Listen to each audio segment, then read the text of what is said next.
بسم اللہ الرحمن الرحیم، السلام علیکم ورحمۃ اللہ وبرکاتہ۔ محترم سامعین، پیالی میں طوفان برپا کرنا ہمارا پرانا وتیرہ ہے۔ پلوشا نامی لڑکی نے ڈاکٹر ذاکر نائک صاحب سے سوال کیا کہ میں ایک مکمل اسلامی معاشرے میں رہتی ہوں، ہمارے ہاں خواتین بلا اجازت گھر سے نہیں نکل سکتی، اگر گھر سے نکلنا مقصود ہو تو مکمل برقع پہن کر نکلتی ہے، سارے نماز پڑھتے ہیں، شب جمعہ پر بھی جاتے ہیں، مگر ہمارے معاشرے میں زنا، لواطت بازی اور سودخوری بہت زیادہ ہے۔ میرا سوال یہ ہے کہ یہ کیوں کر ہے؟ اس سوال کے جواب میں ڈاکٹر ذاکر نائک صاحب نے صرف یہ کہا کہ ایک طرف آپ کہہ رہی ہے کہ ہم مکمل اسلامی معاشرے میں رہ رہے ہیں، دوسری جانب آپ یہ کہہ رہی ہے کہ ہمارے معاشرے میں لواطت بازی، زنا اور سودخوری بہت عام ہے۔ ایک اسلامی معاشرے میں ایسا کیسے ہو سکتا ہے؟ آپ کے سوال کے دو حصے ہیں، ان دونوں کے درمیان تضاد ہے، ان میں یا تو پہلا حصہ درست ہے یا دوسرا حصہ، یعنی اگر وہ اسلامی معاشرہ ہے تو وہاں بدفعلی، زنا اور سودخوری عام کیسے ہو سکتی ہے؟ کیونکہ یہ تو اسلام میں سختی سے منع ہے، اور اگر یہ تینوں چیزیں معمول کے ساتھ موجود ہیں تو پھر وہ اسلامی معاشرہ تو نہ ہوا۔ ڈاکٹر ذاکر نائک صاحب نے اسے بیٹا کہہ کر مخاطب کیا اور یہ بھی کہا کہ آپ اتنے بڑے مجمع کے سامنے اپنے پورے معاشرے پر بدفعلی اور زنا کا الزام بھی لگا رہی ہے، جو کل اللہ سبحانہ و تعالیٰ کے حضور آپ کو ثابت بھی کرنا پڑے گا، لہٰذا آپ پہلے اپنا سوال واپس لیجئے اور معافی مانگے۔ محترم سامعین، ڈاکٹر ذاکر نائک صاحب نے بس اتنی سی بات کہی اور اس لڑکی کے سوال کا جواب بھی اس میں دے دیا کہ بھئی آپ ایک ایسے معاشرے کو کیسے اسلامی معاشرہ کہہ سکتے ہیں جس کے بارے میں آپ خود ہی کہہ رہے ہیں کہ وہاں بدپیلی، زنا اور سودخوری عام ہے۔ اسلامی معاشرے کا بنیادی جز ہی یہ ہے کہ وہاں حکومت اور سزا اور جزا کا اسلامی نظام رائج ہوتا ہے۔ لڑکی کے سوال کا جواب تو اسے وہی مل گیا، اگر وہ اسلامی معاشرہ ہے ہی نہیں تو پھر وہاں کچھ بھی ہو سکتا ہے۔ میرے خیال سے تو یہ بڑا علمی اور مدلل جواب ہے۔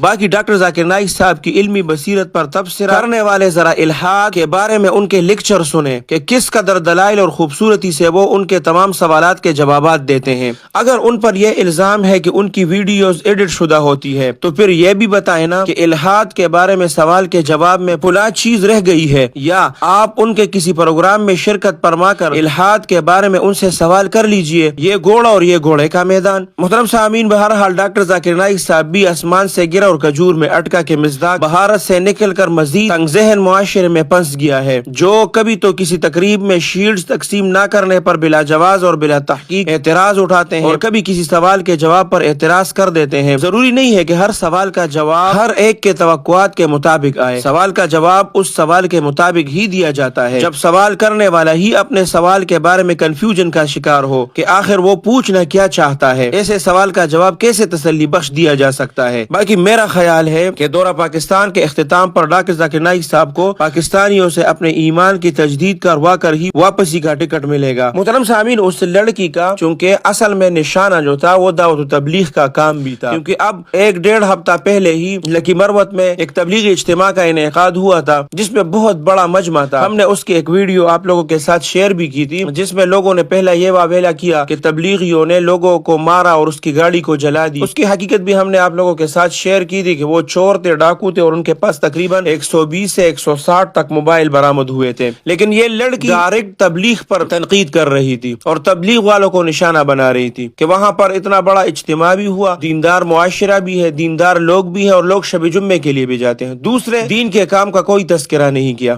بس بڑا اجتماع ہوا تھا، تبلیغ پہ تنقید، اور شب جمعہ کے لیے بھی لوگ جاتے ہیں اور 5 وقت نماز پڑھنے کے لیے بھی جاتے ہیں۔ اصل ٹارگٹ اس لڑکی کا وہ دعوت و تبلیغ کا کام تھا۔ دعوت و تبلیغ کا کام ایسا کام ہے جس پر کوئی بھی اعتراض اٹھاتا ہے تو وہ خود اس کے گلے پڑ جاتا ہے، تو وہ سوال اور جواب خود اس کے گلے پڑ گیا، تو اللہ سبحانہ و تعالیٰ نے پوری دنیا کے سامنے اس کو کیسے رسوا کیا کہ وہ کہنا کیا چاہتی ہے، ان کا سوال کیا ہے، وہ خود ان کو بھی پتہ نہیں تھا۔ اس لیے ڈاکٹر ذاکر نائک صاحب نے ان کو ان کے اپنے سوال میں سمجھا دیا کہ اگر آپ کا معاشرہ اسلامی ہے تو پھر کیسے یہ سب کچھ ہو سکتا ہے، اور اگر یہ سب کچھ ہے تو پھر تو وہ اسلامی نہیں ہے۔ اس سے بہترین جواب میرے خیال میں وہ نہیں ہو سکتا تھا۔ اللہ سبحانہ و تعالیٰ دعوت تبلیغ کے بزرگوں کی حفاظت فرمائے، اللہ سبحانہ و تعالیٰ ہمارے تمام اکابرین کی حفاظت فرمائے، اللہ سبحانہ و تعالیٰ ہمارے اکابرین کا سایہ ہمارے سروں پر تادیر قائم اور دائم رکھے، اللہ سبحانہ و تعالیٰ آپ سب کو اپنے حفظ اور امان میں رکھے، اپنے خصوصی دعاؤں میں یاد رکھے۔ السلام علیکم ورحمۃ اللہ وبرکاتہ۔ الحق وزهق الباطل إن